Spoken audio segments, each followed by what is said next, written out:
esencia de las partes. Aquí señala la bibliografía, podemos encontrar, si ustedes ahondan e investigan, en que, por ejemplo, en cuanto a la presencia de las partes, Gallo señalaba respecto a todos estos contratos de tipo verbales, que estos no podían celebrarse entre quienes no estaban presentes en el propio acto. Era necesario entonces que para concretarse el contrato verbi, requisito sine qua non era la presencia de las partes. En ese momento de la configuración de ese tipo de obligaciones, los romanos no manejaban la representatividad de las partes como ya conocemos hoy en día. La congruencia se refiere a los requisitos expuestos hasta ahora. Muy natural llegar a la conclusión que entre la pregunta y la respuesta debe estar o debe tener una perfecta congruencia y correspondencia, es decir, se responde o se compromete por lo que se le está preguntando. Eso es lo que se refiere a la congruencia. Por tanto, más que las palabras o específicamente, por supuesto, los verbos que se utilicen o que se utilizaban, era lo que realmente importaba. En la utilización del verbo, ¿te comprometes? Sí, me comprometo. Se exigía era la perfecta mancomunión entre lo que se preguntaba y lo que se respondía. También aquí podemos observar dentro de la bibliografía que en la época arcaica, dado lo sacramental y ritualista del derecho, esta congruencia era observada de manera rigurosa y así se puede desprender de lo manifestado por Gallo.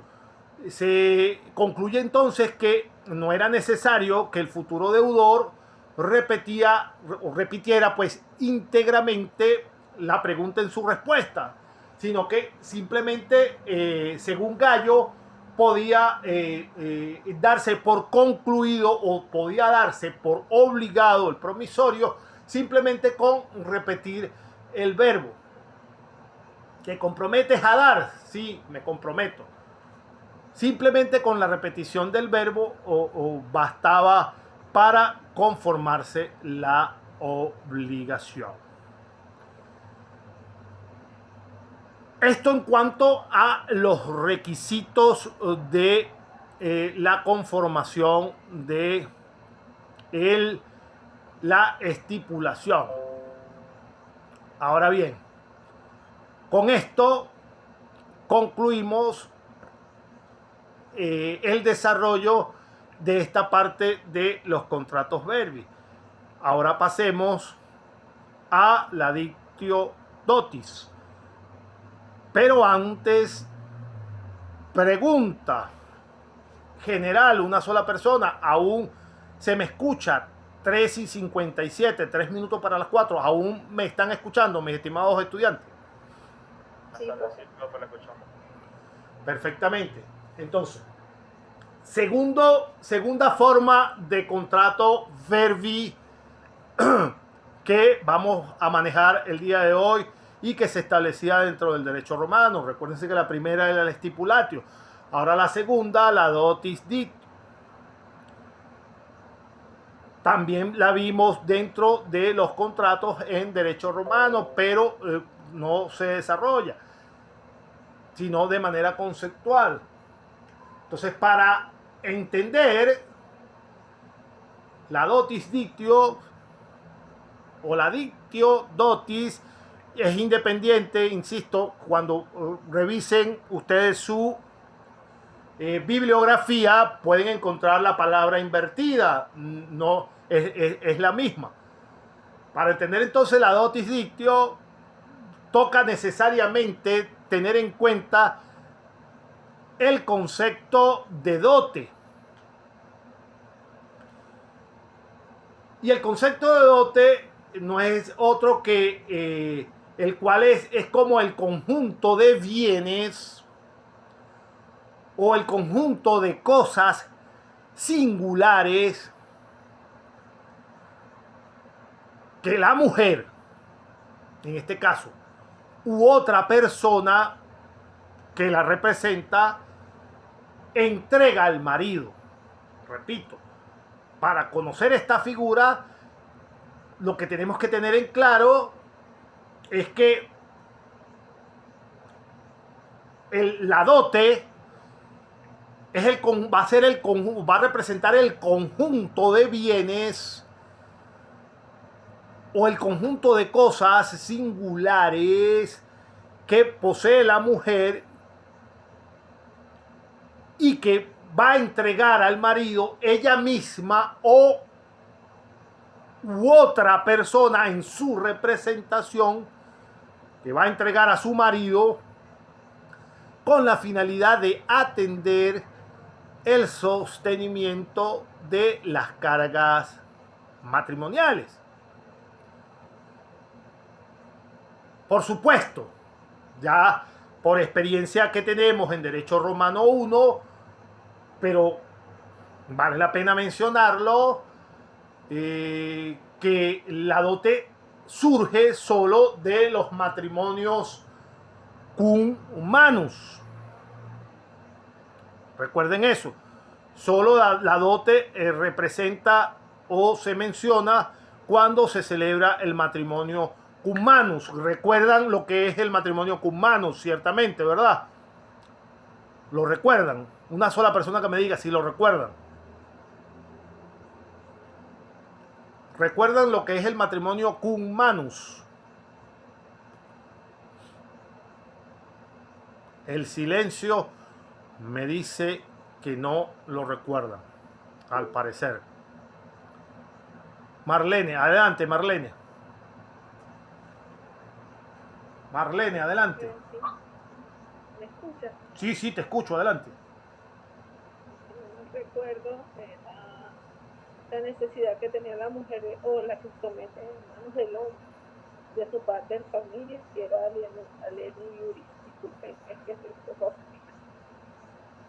Y se realizaba mediante un convenio, hermano, o cualquiera de las tres formas. Se desligaba de su familia para formar parte de la familia del marido. Ok. Es lo que recuerdo.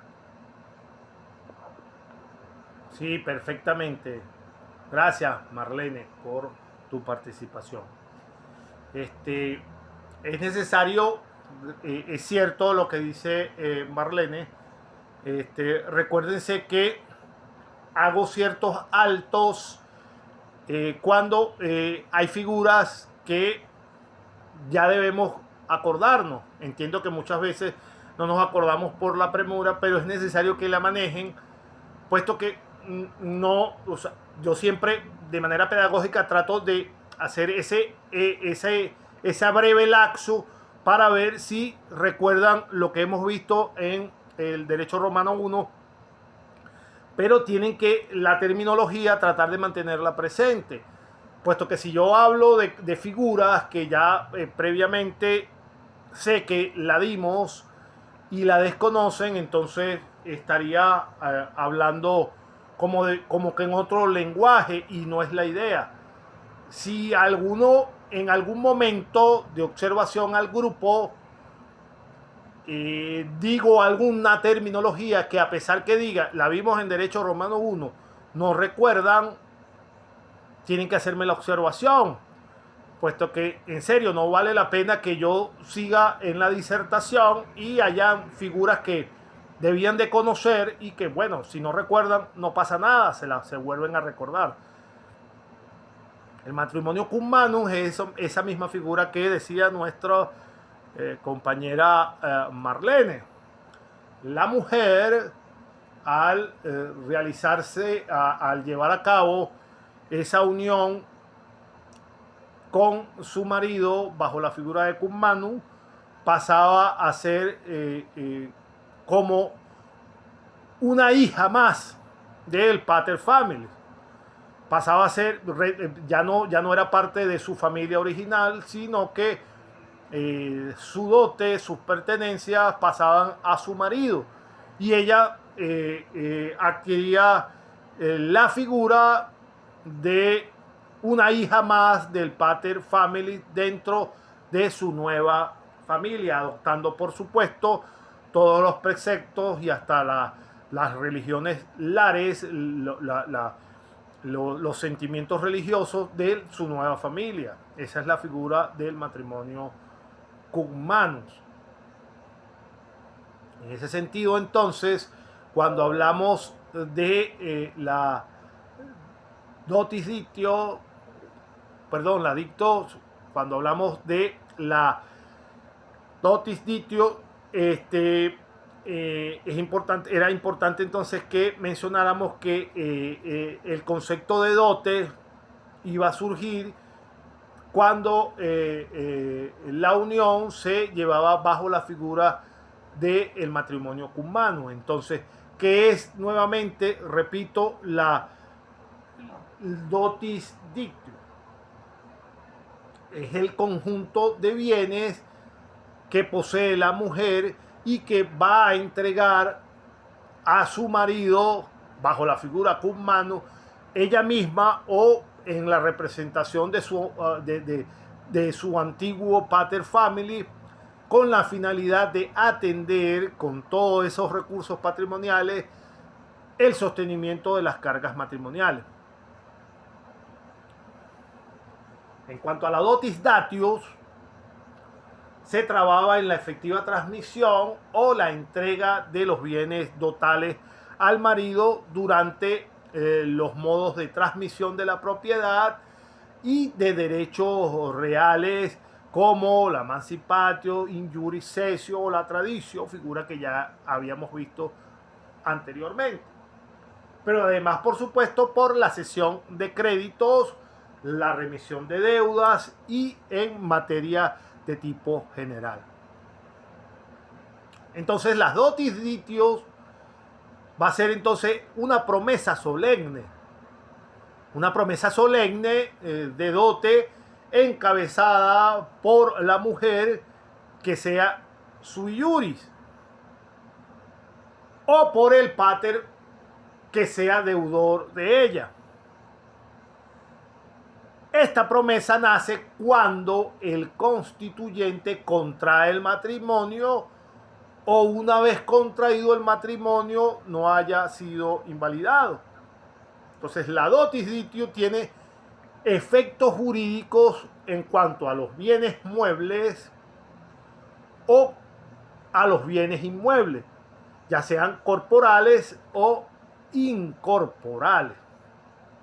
Entonces la dote solo se puede dar si se contrae justas nupcias y en caso de que no se contraigan de esa manera, el contrato se rompe y no es válido.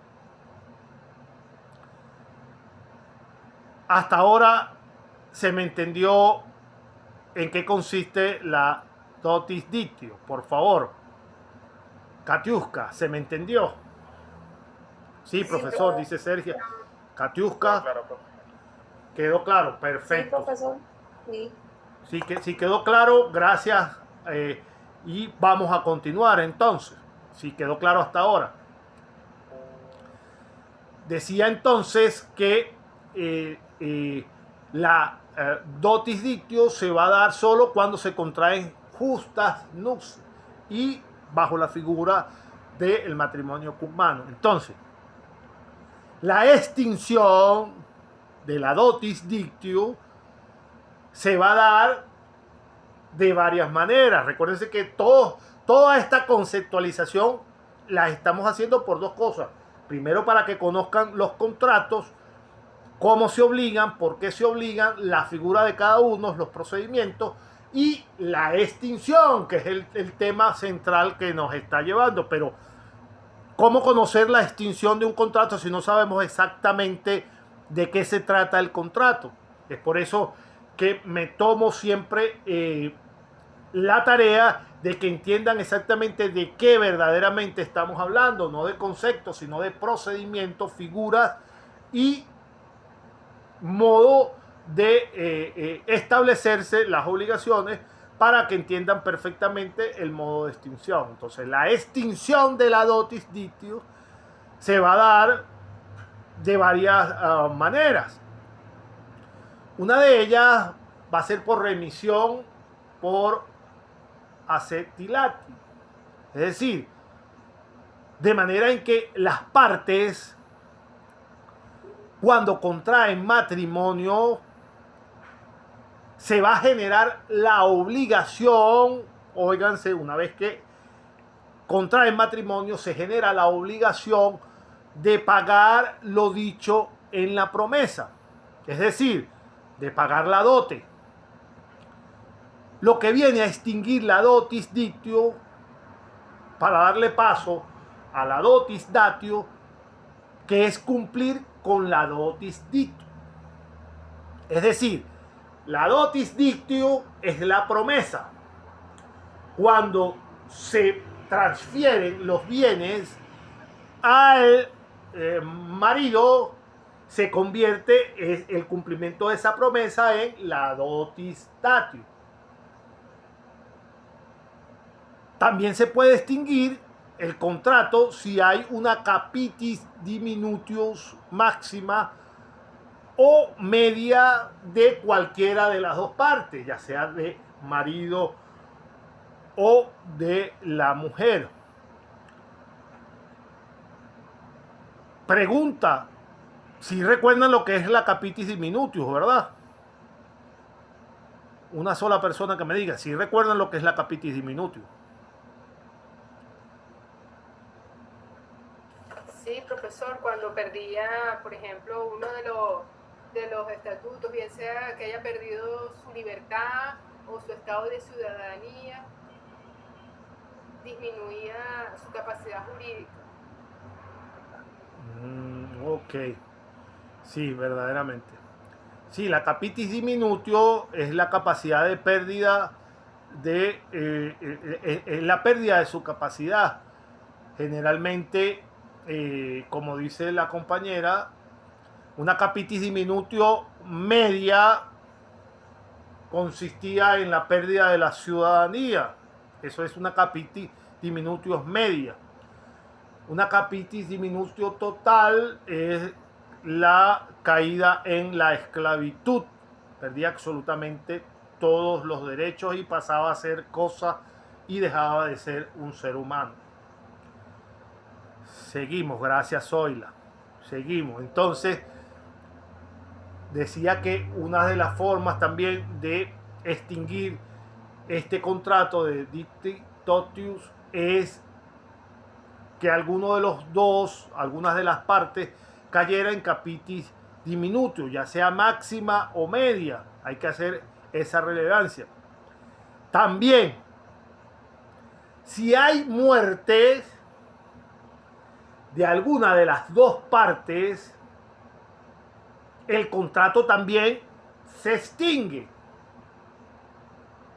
Capitis diminutio, por muerte. Por sentencia judicial, el contrato se distingue en caso de que las partes, se extingue en caso de que las partes, una vez hayan contraído el matrimonio, decidan divorciarse y así, por supuesto, el juez pretor dar fallo para ver quién se queda con los bienes otorgados en la dote. Existía entonces un pacto innominado de restitución de la dote. La dote primero fue adquirida por el marido, ¿cierto? De una manera definitiva. Esta dote estuvo atada a la restitución. Esta fue asegurada por dos cauciones, las cuales fueron sancionadas por la acción stipulato y la acción rei usuriae. Esas son acciones de restitución de la dote. ¿Cuándo se llevan a cabo? ¿Cuándo se pueden interponer? Respecto a qué caso se debía restituir la dote y cuáles eran las reglas de la acción de la restitución. Existen o existieron dos momentos. En el derecho clásico, primero la mujer o cualquier otra persona que constituyera la dote siempre va a ser o siempre era libre de establecer estas dos figuras de la restitución, sin importar, por supuesto, la causa de la ruptura del matrimonio. ¿Me siguen, Jesús? Para mí es importante que me sigan. ¿Me están siguiendo la explicación, Jesús? ¿Me escuchas? Sí, profe, sí lo estoy escuchando. Lo que estoy buscando, voy a acercarme más a mi wifi porque se escucha recortado por el internet. Sí se escucha. Ok. Repito entonces nuevamente para finalizar esta parte de hoy. Estamos hablando de la restitución de la dote. La restitución, importantísimo. En el derecho romano existió o existían dos formas. Una vez adquirida, por supuesto, la dote por parte del marido, la adquiría de manera definitiva, pero esa dote, así la adquiriera el marido, óiganse bien, la adquiría el marido, esa dote estaba atada a la restitución.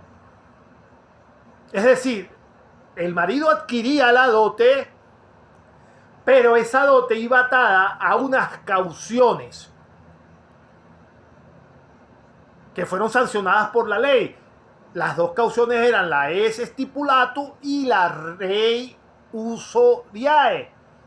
Dos acciones de ¿qué? De restitución. Y entonces,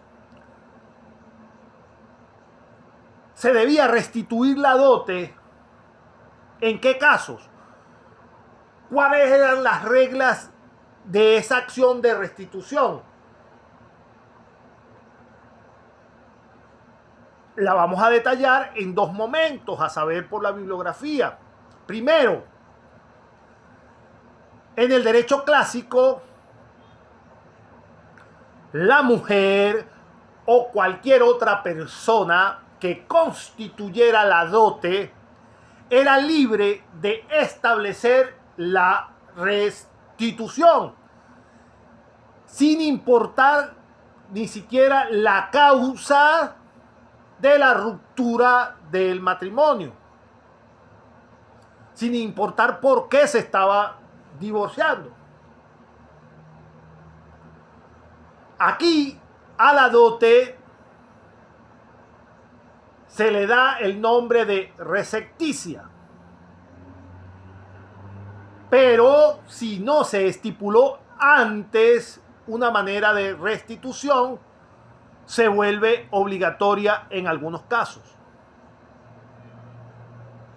Cuando el matrimonio se disuelve por la muerte del marido o por divorcio, la dote se debe restituir a la mujer. Óigase bien, cuando el matrimonio se disuelve por la muerte del marido o por el divorcio, la dote se debe restituir a la mujer, ya sea esta viuda o divorciada. Sin embargo, una orden del edicto del pretor, la cual era llamada edicto alterutro, en donde se obligaba a la mujer superviviente a escoger entre la dote y el testamento que haya dejado al marido, si es que él en algún momento quiso incluirla dentro del testamento. Ahora, si el matrimonio ha terminado por la muerte de la mujer, óigase bien, si el matrimonio se concluye, se finaliza por la muerte de la mujer, la dote en un principio iba a quedar para el marido, siempre y cuando, por supuesto, no sea una dote profeticia. Y ahora usted me pregunta, ¿y qué es una dote profeticia? La dote profeticia es aquella dote en donde el padre que sobrevive a la mujer, la constituye. Es decir, siempre que el padre, antiguo pater family de esa mujer que era su yuri, en su representación de ella cuando contrae justas nupcias con su marido, entrega la dote en su representación.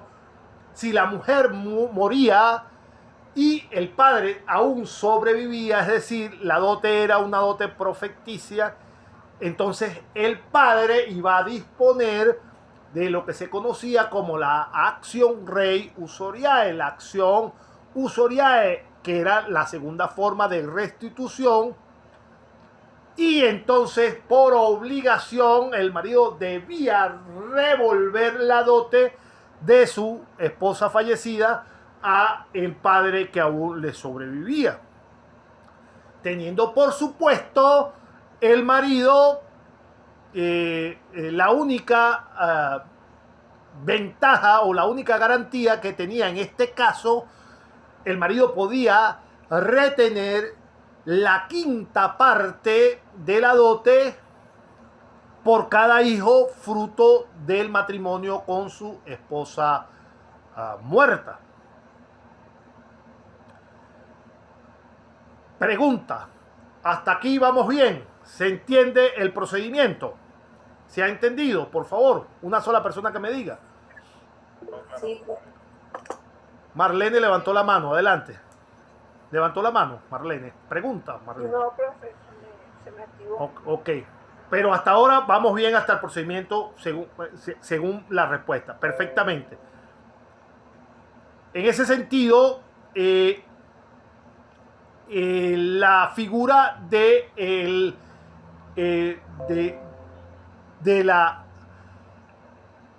restitución de la dote por parte del marido de su esposa muerta, siempre y cuando entonces la dote fuera una dote denominada profeticia.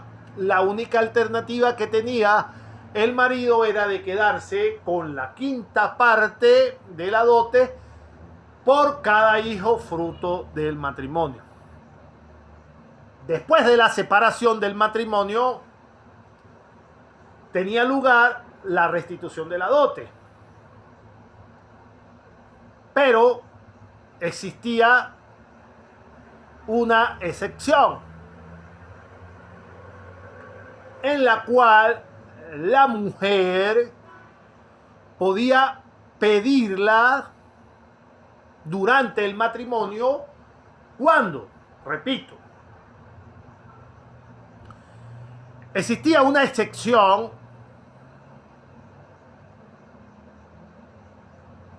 aún cuando la mujer permanecía casada con su marido.